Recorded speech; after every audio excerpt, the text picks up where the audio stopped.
guys, what I'm going to be talking about is this little, let's just say this little law that was passed in Uganda.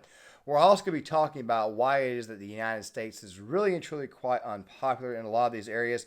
And I'm also going to be explaining to you guys, once again, why it is that liberals with their ideology, just because you think it's popular here, does not mean that it's popular anywhere else, because right now it is you guys who look a little bit like the oppressor and colonizer. I don't ever want to hear another LGBTQ activist complain about being oppressed in the United States ever Uganda's again. parliament has passed a bill which would criminalise people who identify as LGBTQ, with those found guilty facing up to 10 years in prison.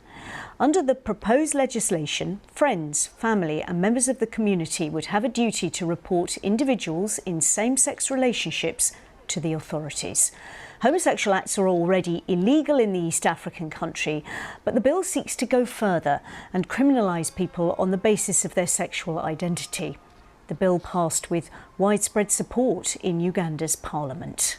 In our country, we will have our morals. We will protect our children. And we are making this law. We are making this law for ourselves. We are making this law for our children. We are making this law for the children of our children. This country will stand firm. And once it passed, I can tell you, Madam Speaker, we are going to reinforce the law enforcement officers to make sure that homosexuals have no space in Uganda.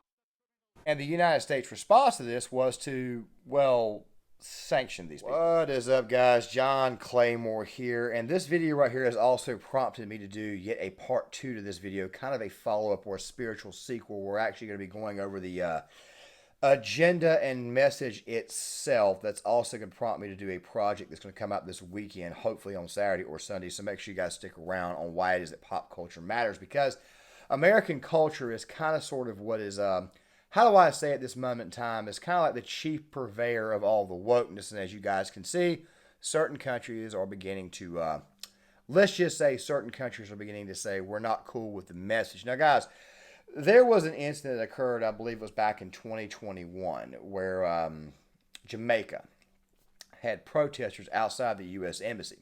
They weren't exactly okay with the U.S. Embassy pulling down the American flag and replacing it with a gay pride flag.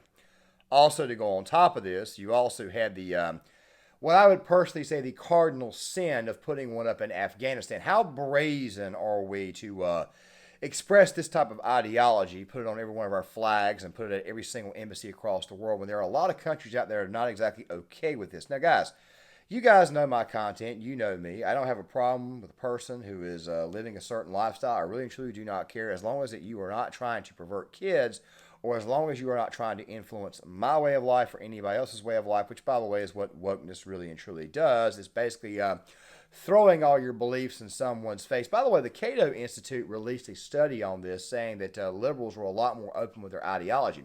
Well, I hate to tell you guys this, but for the most part, people really and truly don't like you. Even the moderate to conservative Democrat types don't like you either. I just want to go ahead and throw that out there right now. Also, to go on top of this, I just did a video earlier today, just released it on, what was it, the whole Chicago Blackhawks incident, where they decided to reject the gay pride night, all that stuff right there. Yeah. I know I could get banned off of YouTube for saying this, but then again, there are other content creators who also at the same time say this type of language. Fact of the matter is that nobody likes this. Nobody actually wants this ideology perverting their kids. And while I'm trying everything I can not to pass judgment, which, by the way, I am not, I'm passing judgment on those who are trying to pervasively throw it out there for everybody to see, to kind of influence people. Don't worry, the agenda will be brought up at a later date. I already discussed what they're trying to do in classrooms. We'll probably go back over that at a later date. But the fact of the matter is this right here. A country like Uganda, like a lot of other African nations, they're not exactly down with this. They're not exactly down with that ideology, okay?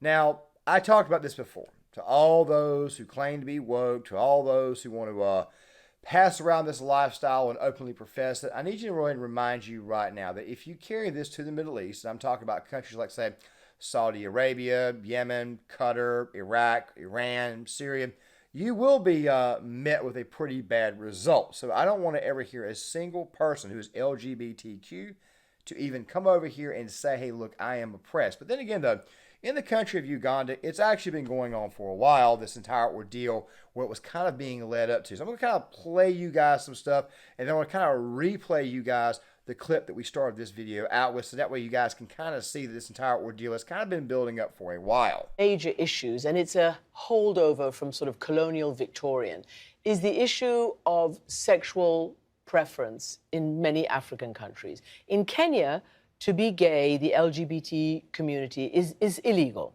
They just want to have equal rights, the same privacy and equality as all other Kenyans do. Is that something that you aspire to for your country? I want to be very clear, Christiana. I will not engage in a subject that is of no, it is not of any major importance to the people and the Republic of Kenya. This is not an issue, as you would want to put it, of human rights or this. This is an issue of society, of our own base as a culture, as a people, regardless of which community you come from. This is not acceptable. This is not agreeable. This is not about Uhuru Kenyatta saying yes or no.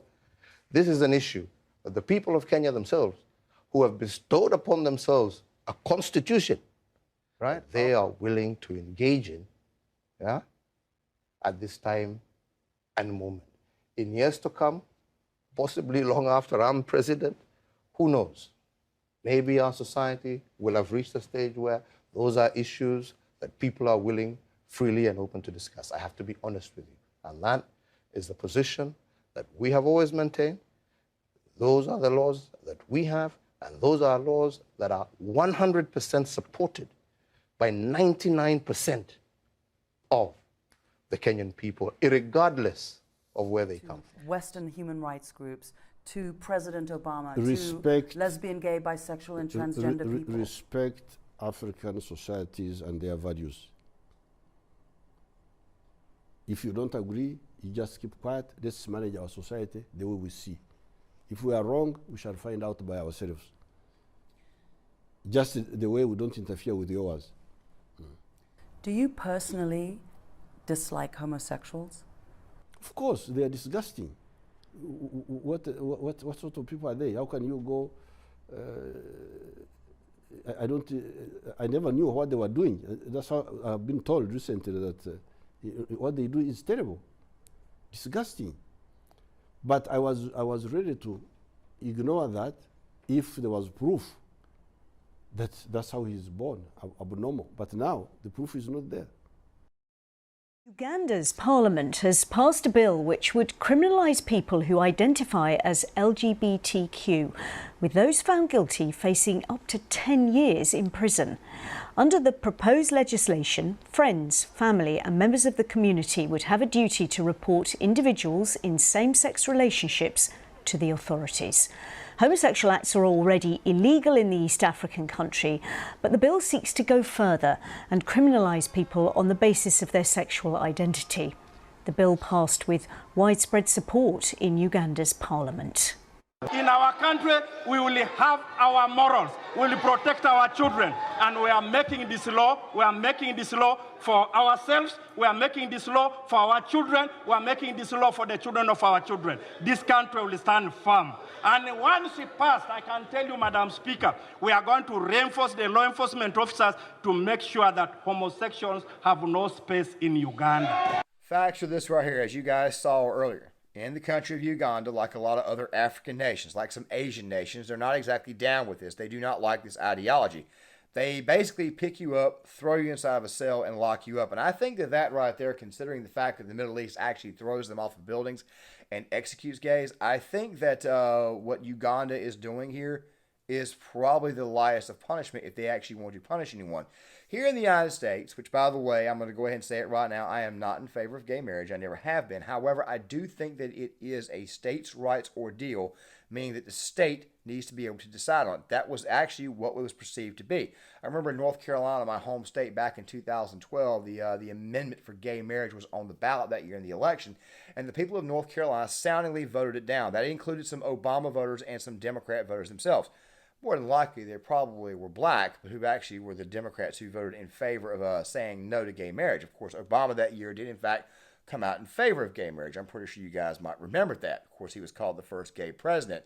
Something that, quite frankly, I think would be a bit of an embarrassment given the fact that you have world leaders like Vladimir Putin and nations that, quite frankly, want to destroy America, who, by the way, want to destroy America based upon that ideology. Now, I know somebody is going to say right here in the comment section, who the hell cares? America can do whatever the hell they want.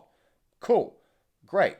However, the problem is this right here. At this moment in time, the way you're acting, the only thing you're doing is creating more enemies than friends. Also, something else, too. If you are going to sanction a nation for a legitimate reason.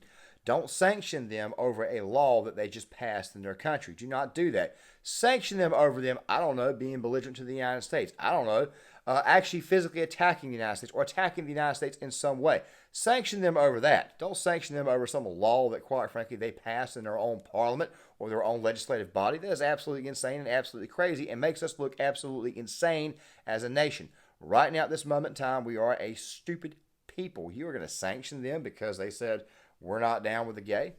Who the hell are we to actually judge them? And look, guys, I'm as pro-America as you can be. I mean, guys, I don't have that American flag nailed to my wall back here for reasons of just looking a certain way. I really and truly believe in this place, and I believe that this place is inherently good. However, when you start spreading bad ideologies and bad ideas to the rest of the world, after a while, you can kind of empathize with them why it is that they don't want this mess affecting their future. By future, I mean kids. Let me say something to you guys right now. And I know that the wokes don't like this, and of course, the left does not like this. But as I have said before, the left holds you to a standard that is so ridiculous that, quite frankly, you cannot keep it. The fact of the matter is, they hold you to a standard that, quite frankly, does not exist. They hold you to an extremely ridiculous standard. Meanwhile, they do the exact same thing they accuse you of doing, but they do it 10 times worse, and in some cases, much more degenerate, in a much more degenerate way. As I said before in my Destiny Alex Stein video, Destiny is calling Alex Stein a degenerate. Meanwhile, Alex Stein is not allowing his wife to go out there and cheat on him, not screw other dudes, especially screw dudes in front of his face. Alex Stein is also at the same exact time not okay with the, saying that because you hurt a kid, you're not a child molester, when in fact you obviously are. That was Destiny who had that position. Alex Stein did not. Do you guys see what I'm saying? The absolute hypocrisy here is unreal. Here we are, the same people who keep on saying they're not okay with wars, they're not okay with promoting a certain ideology on other nations, are showing exactly who the hell they really and truly are. Sanctioning this country over the way they feel over a certain issue that, quite frankly, we are making a lot worse is not the way to go here. I think maybe it might be best to leave these people alone. I don't say that because Uganda provides this, they provide a threat to America. No, they do not provide a threat to America at all. Uganda, quite frankly, is a blip. We would absolutely destroy Uganda if we ever got into a fight. But the fact of the matter is this right here, it's about principle. Let these people do what the hell they are going to do. They have not hit the United States. They have not hurt the United States. So why the hell are you trying to sanction? This right here is where I'm going to end this video. As I said before, guys, there will be additional videos on this topic, especially looking at the overall agenda itself. Now that we see that there is a worldwide agenda, obviously, you guys are seeing this based upon the United States deciding to sanction the country of Uganda over this. Let me just go ahead and say this right here. To that poll that I had earlier, the Cato Institute, about how it is that liberals love to throw their ideology out there so that way everybody can see. There's also another phrase which was written in Jonathan Haidt's The Righteous Mind. You see, conservatives and moderates understand liberals, but liberals do not understand conservatives and moderates. Did you ever think that the conservatives and moderates have common sense and they look at what the hell you do? They look at the type of crap that you push out there and they automatically think to themselves, you people are absolutely insane. You people are absolutely crazy. But yet the crazy people are calling the sane people crazy. That's how crazy this entire ordeal is. Guys, I'm going to be doing a bigger project on this. As a matter of fact, I'm going to give you guys a bit of an update on this channel. I did not mean to do that, but while I am currently on a roll, I might as well do this. So here's what we're going to do. We're going to be going through a bit of a binge here recently where I'm going to be posting a lot of content. The goal is to try to post anywhere between 2 to 3 videos per day on sports, wokeness, etc., etc., etc. Short time of prepping for the time being, and don't worry, I'll have a nice video out hopefully sometime tomorrow on that channel. I've not been able to keep up. I'm probably going to have to temporarily put that channel on hiatus and then rebuild it back up at a later date. I'll be explaining that tomorrow in that video. That right there being said, guys, I'll have a full updates video out tomorrow to go along with another video that I'm working on right now, Why Pop Culture Matters, and obviously what's going on with this agenda here. We hope to have those types of videos out at least once a week, preferably on weekends. And with that right there being said, guys, make sure you guys hit that like button. Make sure you guys subscribe. Make sure you guys share the video. Sign off in the comment section. I want to get you guys' thoughts on this. I'll see you guys later.